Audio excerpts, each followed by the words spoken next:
Opa, hoje eu tô aqui apenas para falar sobre como um desenho da década de 40 consegue reunir assuntos tão diversificados como, por exemplo, apropriação cultural indígena, Segunda Guerra e, é claro, ópera italiana e cortes de cabelo. Não sei se você ficou curioso, mas fica aí, talvez você goste. O episódio que eu vou estar falando hoje aqui é um episódio do Pica-Pau que se chama O Barbeiro de Sevilha. O episódio já começa com o Pica-Pau na frente de um cabeleireiro, onde ele fala que vai cortar o cabelo. E logo em seguida a gente tem uma piada com alguns cortes datados. Então ele entra ali dentro do cabeleireiro e quando ele procura pelo dono, sem paciência, literalmente um segundo depois dele sentar, ele acaba vendo uma placa do dono onde está escrito que ele foi fazer ginástica e volta logo. E então ele responde: volto logo? Isso é o que ele pensa. A piada aqui se dá ao fato de que o Pica-Pau, na verdade, esse episódio foi produzido durante a Segunda Guerra Mundial. Então, ginástica aqui seria provavelmente uma referência ao fato do dono do local ter ido para a guerra.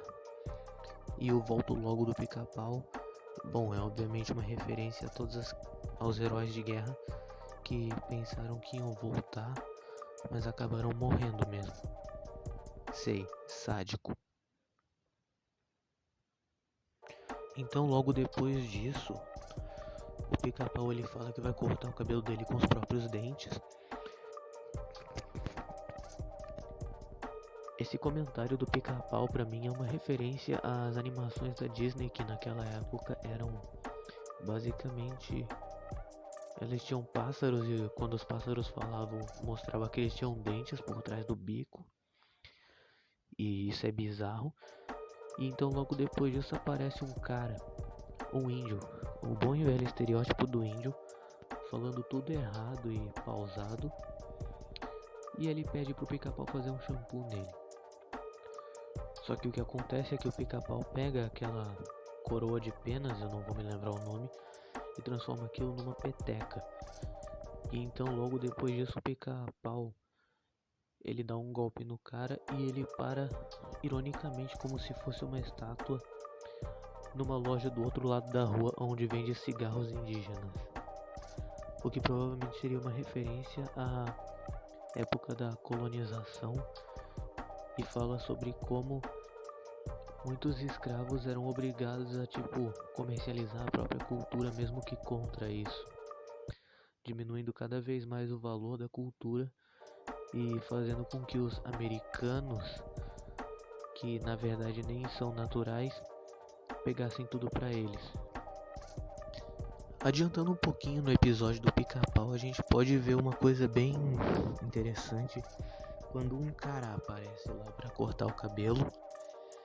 Esse cara, ele é o típico estereótipo do trabalhador americano, mas ele não é americano, na verdade ele é italiano.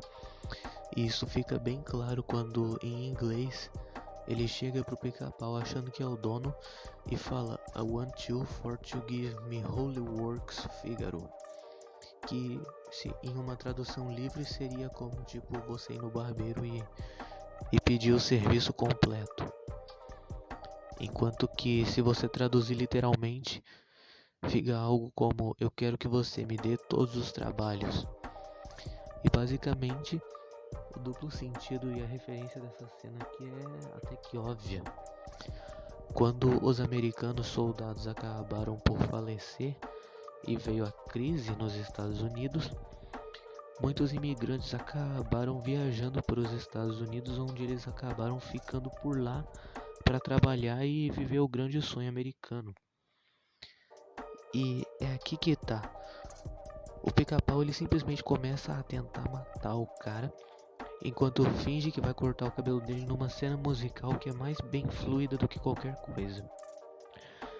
E isso pra mim é uma referência / análise sobre como os americanos eles tendem a, às vezes, pegar culturas menores e adestrá-las para parecer que foi ideia deles, e às vezes até mesmo saqueiam ideias e não dizem a verdade que veio de outro lugar. Apropriamento cultural e o embranquecimento do homem estrangeiro. Bom, é isso.